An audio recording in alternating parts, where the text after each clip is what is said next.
Steve Harvey had hosted Family Feud for over a decade. He had witnessed thousands of emotional moments on that iconic stage. Families celebrating victories, parents hugging children, grandparents crying tears of joy.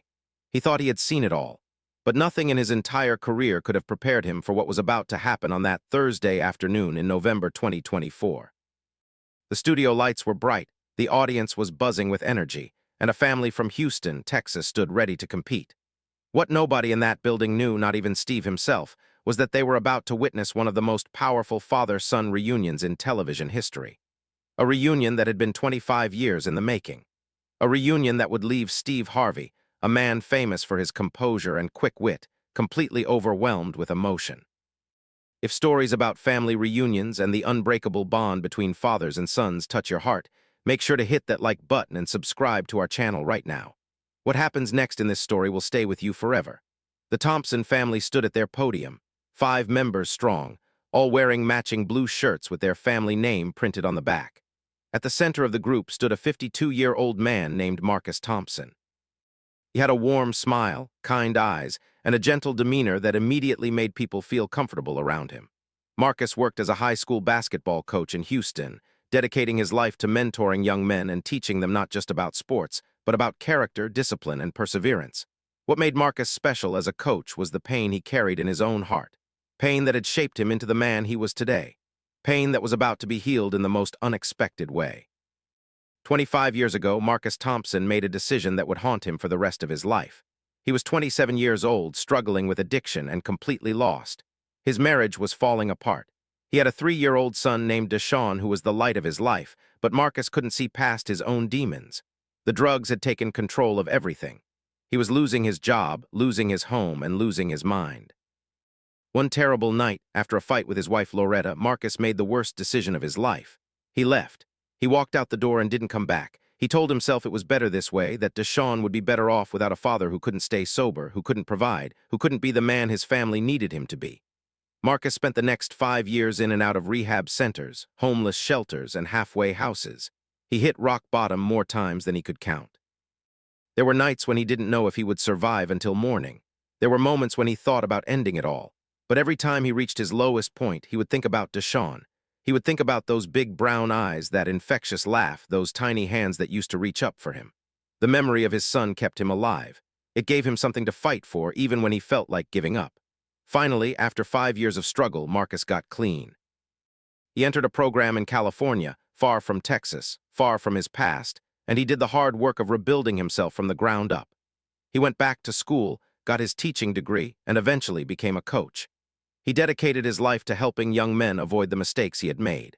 He became a father figure to hundreds of students over the years, mentoring them, guiding them, being there for them in ways he hadn't been able to be there for his own son. But through it all, he never stopped thinking about DeShawn. He carried a photo of his 3-year-old son in his wallet for 25 years. The edges were worn, the image was faded, but Marcus looked at it every single day. Marcus tried to find DeShawn many times over the years. He wrote letters that came back unopened. He tried to contact Loretta, but she had moved and changed her number. He searched on social media, but DeShawn was a common enough name that he could never be sure he had found the right person. Part of him was also terrified. What if DeShawn hated him? What if DeShawn wanted nothing to do with the father who had abandoned him? What if reaching out would only cause more pain? So Marcus waited. He prayed. He hoped that someday, somehow, the universe would give him a chance to make things right. What Marcus didn't know was that DeShawn had been searching for him too. DeShawn had grown up angry. He resented his father for leaving, for not being there for birthdays and graduations and all the moments that mattered. His mother Loretta never spoke badly about Marcus, but she also couldn't explain why he had left.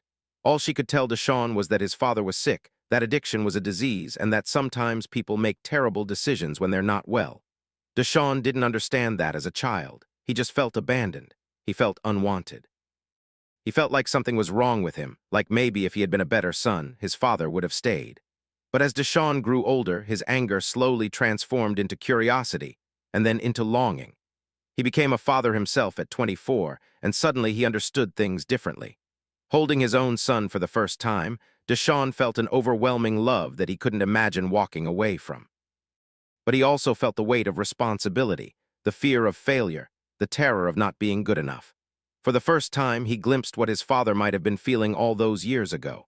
It didn't excuse what Marcus had done, but it helped DeShawn understand that the situation was more complicated than a simple story of a bad man abandoning his family.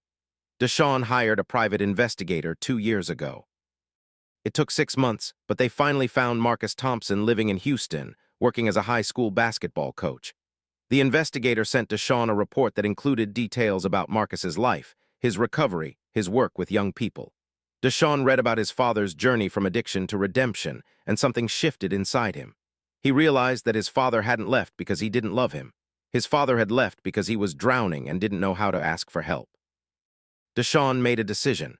He was going to find his father, but he wanted to do it in a way that would be memorable, meaningful, and impossible to forget. He came up with a plan. DeShawn reached out to the Family Feud production team with his story. He explained that his father Marcus was a huge fan of the show, that he watched it every night while eating dinner, that Steve Harvey's wisdom and humor had helped Marcus through some of his darkest moments in recovery. DeShawn asked if there was any way to arrange a surprise reunion on the show. The producers were moved by the story and agreed to help. They invited Marcus and his current family, his wife Sandra and their 3 children, to compete on Family Feud as a reward for Marcus's years of service to the community. Marcus had no idea that DeShawn was involved. He thought it was just an amazing opportunity that had fallen into his lap. The taping day arrived. Marcus was nervous but excited. He had watched Family Feud for years, admiring how Steve Harvey connected with families, how he made people feel seen and valued. Standing on that stage was a dream come true. His wife Sandra squeezed his hand as they waited for the cameras to start rolling. His 3 younger children, ages 15, 12, and 9, were bouncing with excitement. None of them knew what was really about to happen. Steve came out to warm up the crowd and meet the families. When he got to Marcus, they shook hands, and Marcus told Steve what an honor it was to meet him. Steve noticed something in Marcus's eyes, a depth of emotion that seemed unusual for someone who was just there to play a game. But Steve moved on, continuing with the show. The game proceeded normally. The Thompson family played well, winning the first round against their opponents. Marcus was having the time of his life, laughing at Steve's jokes, high-fiving his children, feeling like everything in his world was finally good. He had his sobriety, he had his wife, he had his kids, he had his coaching career. The only missing piece was DeShawn, the son he had left behind, the wound that never fully healed. But Marcus had learned to live with that pain.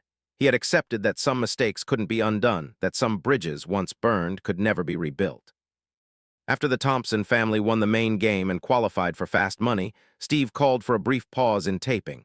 He said there was something special that needed to happen before they continued. Marcus looked confused. His wife Sandra had tears already forming in her eyes because she was in on the secret. She had known for months, had helped coordinate everything, had kept this incredible surprise hidden from her husband. Steve looked at Marcus with a serious expression. "Marcus, before we play fast money, I need to tell you something. You're not just here to play a game today. Someone very special has been looking for you for a long time, and he's here." Marcus's face went pale. His hands started shaking. He knew somehow in that instant he knew. He didn't know how it was possible, but he felt it in his bones. Steve gestured toward the side of the stage, and a young man walked out. He was 28 years old now, tall and strong, with the same eyes Marcus saw in the mirror every morning. DeShawn, his son. The baby boy he had left behind 25 years ago was now a grown man, a father himself, standing just 20 feet away. Marcus couldn't move. He couldn't speak. He couldn't breathe. For a moment, time itself seemed to stop. DeShawn walked slowly toward his father, his own eyes filled with tears. He had practiced what he was going to say 1,000 times, but now that the moment was here, all the prepared words flew out of his head. All he could do was look at this man, this stranger who was also the most familiar person in the world, and feel 25 years of pain and longing rushing to the surface. "Dad!" DeShawn's voice cracked on that single word. It was the first time he had called anyone dad since he was 3 years old. Marcus fell to his knees right there on the Family Feud stage. The tears came like a flood, 25 years of guilt and grief and desperate hope pouring out of him. "I'm sorry," Marcus sobbed. "I'm so sorry, I'm so sorry." He kept saying it over and over, unable to say anything else. DeShawn crossed the remaining distance and knelt down beside his father. He wrapped his arms around the man who had abandoned him, the man he had hated, the man he had missed every single day for a quarter of a century. "I know, Dad," DeShawn said. "I know you're sorry." I forgive you, I forgive you." The audience was weeping openly. Production assistants were crying. Camera operators were wiping their eyes between shots. Even the security guards at the doors had tears running down their faces. Steve Harvey stood off to the side, watching this sacred moment unfold. He had seen countless emotional reunions on his show, but nothing like this. Nothing that cut so deep, that felt so raw, that seemed to reach into the very essence of what family means. Steve's own tears fell freely. He didn't try to hide them. He didn't crack a joke to lighten the mood. He just let the moment be what it was, a father and son healing a wound that had been open for 25 years.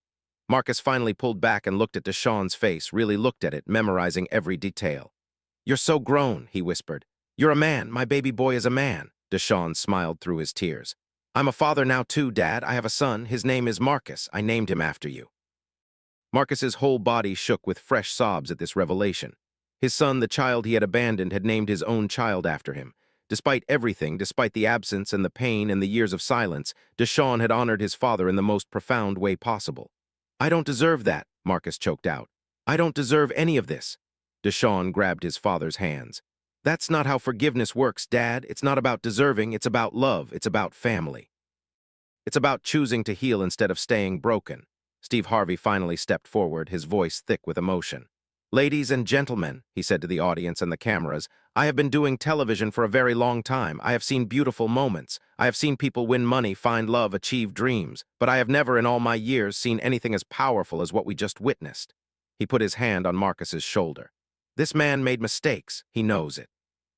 He spent 25 years trying to make amends, trying to be better, trying to help other young men avoid his path. And today, his son, the child he thought he had lost forever, came here to tell him that it's okay, that he's forgiven. That family means showing up, even when it's hard, even when it's been a long time, even when you're scared." The taping was paused for an extended break to allow the Thompson family to process what had happened. Marcus met his grandson for the first time, little Marcus, who had been waiting backstage with DeShawn's wife.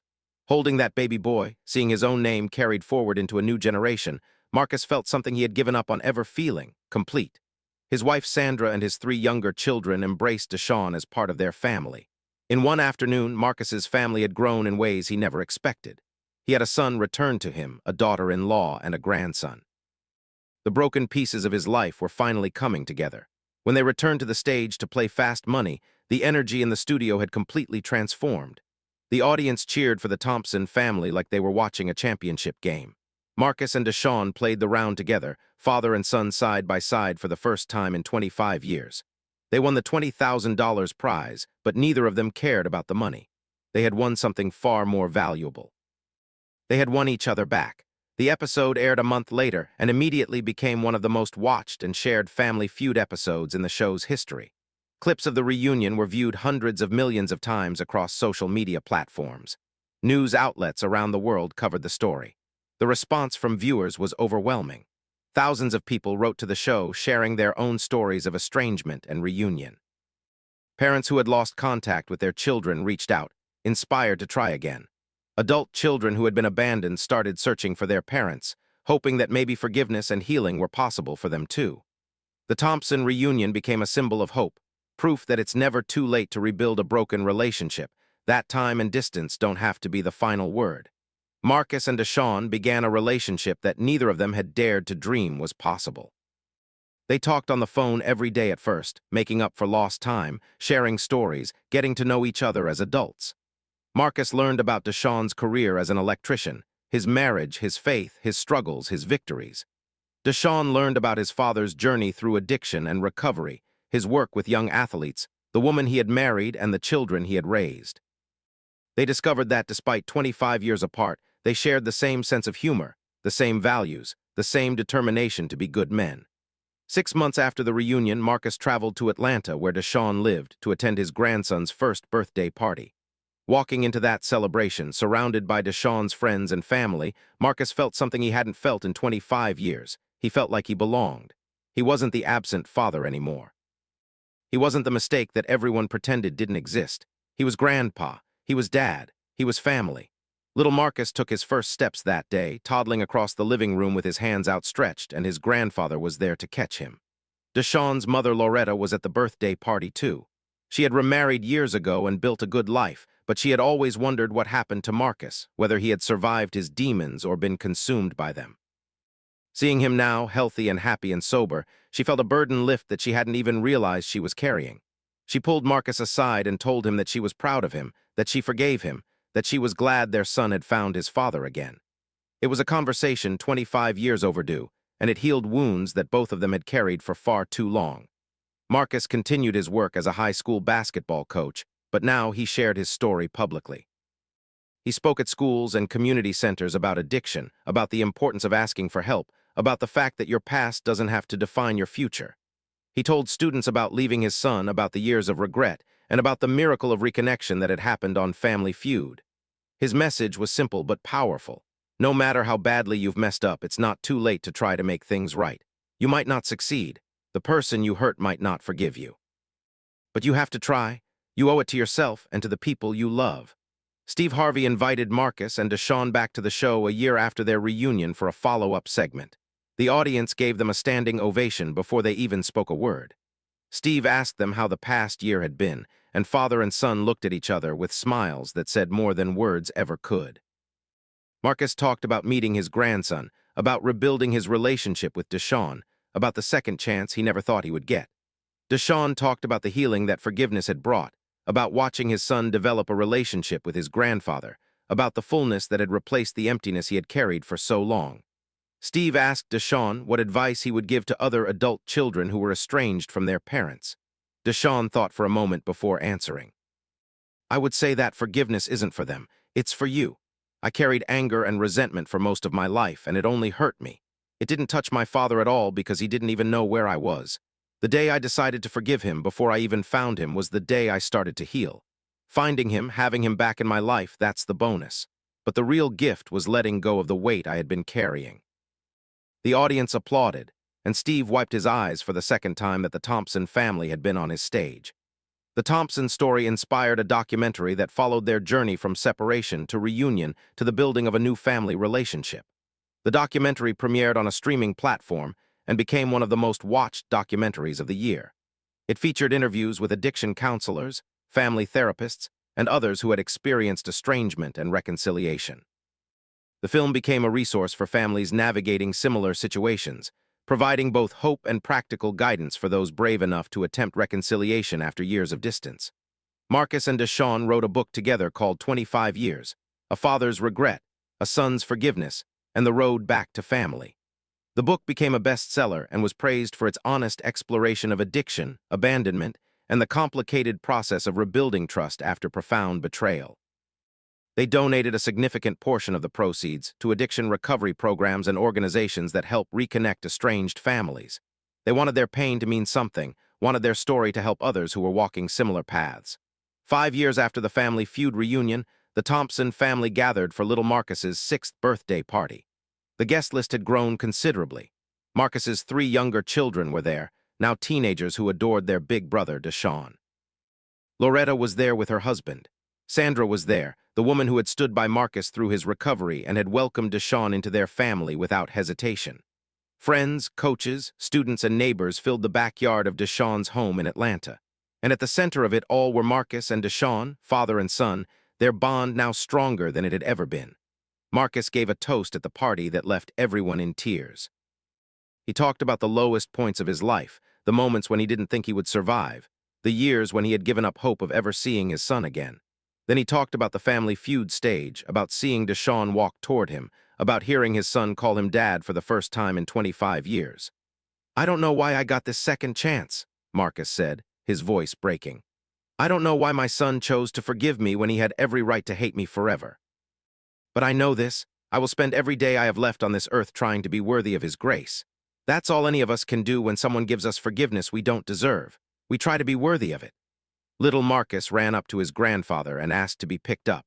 Marcus lifted the boy into his arms, the same arms that had once been too weak from addiction to hold anything at all, and he looked at his grandson with overwhelming love. This child, this beautiful child named after him, was living proof that cycles could be broken, that redemption was real, that families could be rebuilt even after the worst kind of damage. DeShawn watched his father holding his son and felt a peace that he had never known was possible. The empty space inside him, the space that had ached for 25 years, was finally filled. Steve Harvey still talks about the Thompson reunion in interviews. He calls it one of the top 3 moments of his entire television career. He keeps a photo of Marcus and DeShawn on his desk, right next to pictures of his own family. Whenever he looks at it, he's reminded that his job is about more than entertainment. It's about connection. It's about giving families a platform to celebrate, to heal, to find each other again. The Thompson story proved that a game show could be the setting for something sacred, that laughter and tears could share the same stage, that sometimes the best surprises aren't the ones you plan, but the ones that heal a quarter-century of pain. If this story touched your heart, please hit that like button and subscribe to our channel. Share this video with someone who needs to hear that it's never too late, that forgiveness is possible, that families can be restored even after decades of distance. The story of Marcus and DeShawn Thompson reminds us all that love is stronger than time, stronger than mistakes, stronger than all the reasons we give ourselves to stay apart. Thank you for watching, and remember, the person you've been missing might be out there missing you just as much. Sometimes all it takes is the courage to reach out.